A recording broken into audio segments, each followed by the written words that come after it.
Ladies and gentlemen, Rob Grant and Doug Okay, Naylor. this is the most embarrassing interview in the universe ever. Yeah, look at that. What's all that snow doing all over you? How did that get Right, up? it started off. Now, this is the best question ever. Just this question.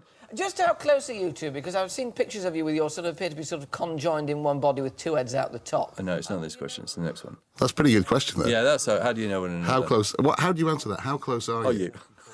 Yeah, okay, that's hard. That's hard. What can you say? You know, how can you answer? It's unanswerable. The strange thing about the individual thing is that it's sci-fi. Here it is, in this a way, question. coupled with humour. Sci-fi in a way. Two obsessions in one for you.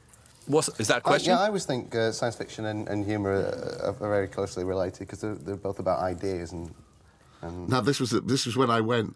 Right. I just looked round at the audience and seen all the Zimmer frames and the blue rings, and they're looking at us blankly, thinking, "Who are they? What is science fiction? Why didn't Alan grow something?" And I just lost it, and I think I don't speak again for another 3 months.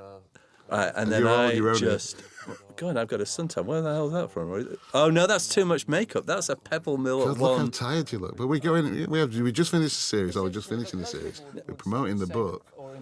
Now, we were warned that the questions were going to be terrible, but we didn't realise how terrible because we'd met a researcher before who was a Red Wolf fan. She was from Liverpool. I can't remember her name, and it probably is a good idea not to say her name because of what's about to follow, but it's interesting. And she said that they don't really understand it and the questions are going to be really hard. Years later, I did a show on live TV in Canary Wharf, and she was the presenter of the live show.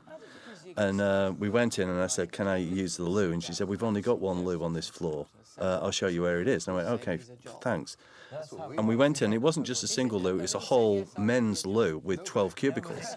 So I went in and heard the click-clack of heels behind me and realised she was following me in. So I got right to the final cubicle and went in. And she went into the penultimate one. So I went in. I thought, I can't pee. She's next door. She's next door. So anyway, she had no problem, as I heard. Later, 5 minutes later, I'm being interviewed on live television. She asked me a question, and my mind just think, 10 minutes ago, I just heard you have a pee. And it was like, oh, concentrate, get back to reality.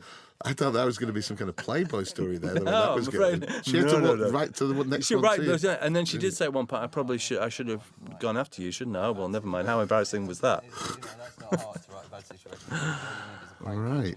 So well, probably starting in this show, that's not a great start for shows. No, and the show folded shortly after this. Said that they're writing good situation comedies. I think this was it's another quite great good, question. Yeah, about writing bad Anyone can write a bad sitcom. Old comic actress who died at over 100 relatively recently once wrote a book called The Craft of Comedy. Yeah, now here's a question. Now, answer this. On Pebble Mill at 1 in 3 minutes. And this is what the old ladies want, the rinses. What is the secret of comedy? And where are the 39 steps?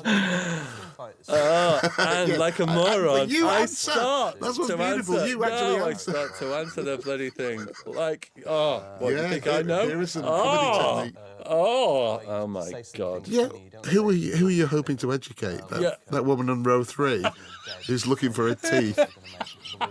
Yes, there are tricks. It's like a magic show. And it was live. That's the thing. You couldn't go. Sorry. Can we start again? Yeah, I know. But the thing is, I'm not helping you because my mind is gone. No, you're just.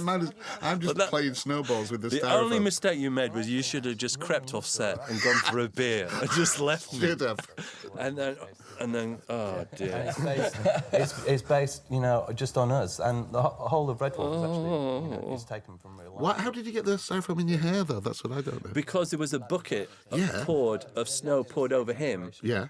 And how did I get it out? Yeah, how did you get it in your hair? And all over my pants. I don't know. Have you been rolling? Like a little dog. Yeah.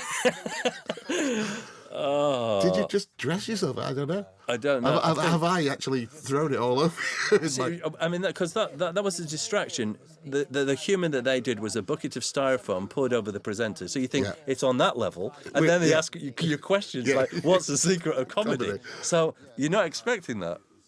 And equally, what's... I think that's partly why you do it. But more powerful.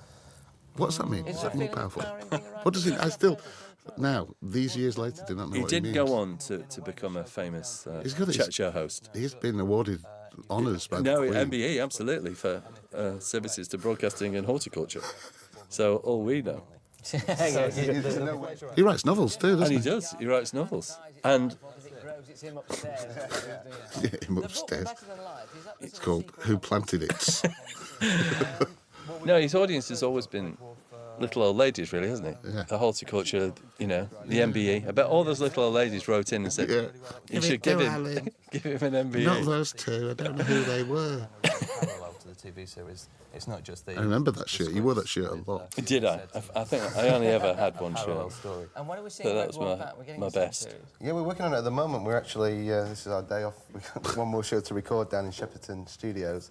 And it's coming out, I think... God, what a schedule we're on, eh? Still recording. Birmingham one day, Shepperton the next. Just mad. Glamour. Open dog, ladies and gentlemen. Thank you. Thank God for that.